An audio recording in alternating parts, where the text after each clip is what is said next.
ప్రతినిధిగా అయితే నా దగ్గర ఉన్నటువంటి సమాచారం అయితే అలా పవన్ కళ్యాణ్ గారు గతంలో ఇచ్చిన స్టేట్మెంట్ల ప్రకారం కూడా చూసినా వారు ఈ అంశం మీద తెలంగాణ పొత్తుల అంశం మీద మాట్లాడారు అమిత్ షా గారితో అక్టోబర్ లో అప్పుడు వీళ్ళు కూర్చొని తెలంగాణ విషయం అది వేరు. ఆంధ్రప్రదేశ్ పొత్తుల అంశం మీద ఇప్పుడు వరకు వెళ్ళి మాట్లాడింది లేదు. అలా మాట్లాడి వచ్చి చెప్పుంటే కొన్ని దాని కొంత శాంతి ఉండే నా యొక్క అభిప్రాయం. సో నా భారతీయ జనతా పార్టీ ప్రతినిధిగా టీడీపీ జనసేన కూటమికి అటువంటి ఆశీస్సులు భారతీయ జనతా పార్టీ నుంచి ఏ నాయకుడి నుంచి అయితే ఆశీస్సులు అయితే లేవని చెప్పేసి నాకున్నటువంటి సమాచారం. రైట్. ఈ ఓవరాల్ లో వాళ్ళలో కలిస్తే భయం వేస్తుందా, మీకు కలవకుండా ఉంటే భయం వేస్తుందా? అసలు వాళ్ళు విడిగా ఉన్నారని మేము అంటేనే కదా సార్. భారతీయ జనతా పార్టీకి ఓటింగ్ శాతం తక్కువ, ఇక్కడ 0.8% లాస్ట్ టైం వచ్చినటువంటి ఓటింగ్ శాతం.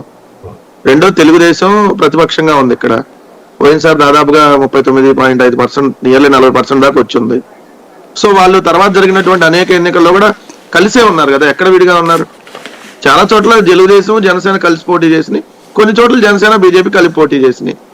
సో వాళ్ళు విడిగా ఉన్నట్టుగా మేము భావించట్లేదు, వాళ్ళందరూ కలిపే ఉన్నారని భావిస్తున్నాం. ఆ విధంగానే ప్రజలు కూడా భావిస్తా ఉన్నారు. ఇప్పుడు చంద్రబాబు నాయుడు గారిని ఓ ప్రతిపక్ష నాయకుడుగా ఉన్నటువంటి వ్యక్తిని అంతకుముందు 5 ఏళ్ల పాటు ఇక్కడ ముఖ్యమంత్రిగా చేస్తున్నాడు కదా విభజిత ఆంధ్రప్రదేశ్ లో. మరి అతను చేసిన తప్పులు, మరి అట్లాంటి వ్యక్తిని మళ్ళీ ఎన్నుకోవద్దని ఏ రోజు పవన్ కళ్యాణ్ చెప్పట్లేదు కదా. అతనితో నడుస్తామని చెప్పినప్పుడు క్లారిటీ ప్రజలకు కూడా క్లియర్ పిక్చర్ ఉంది. సో జగన్మోహన్ రెడ్డి గారు ఒకటే సింగిల్ రాజకీయ పార్టీ, మిగిలిన అన్ని రాజకీయ పార్టీలు ఏపీలో ఒకే తాను ముక్కలు. ఎందుకంటే ఇప్పుడు మన బీజేపీ ఉన్నారు, వాళ్ళు చేసిన తీర్మానం, మెజారిటీ మెంబర్లు చేసిన తీర్మానం ఏంటి? తెలుగుదేశంతో పొత్తులో వెళ్ళాలని తీర్మానం చేశారు. మీరన్న సత్య గారి దగ్గర నుంచి అనేక మంది మెజారిటీ తెలుగుదేశంతో పొత్తులోకి వెళ్ళాలని తీర్మానం చేశారని చెప్పి మనకి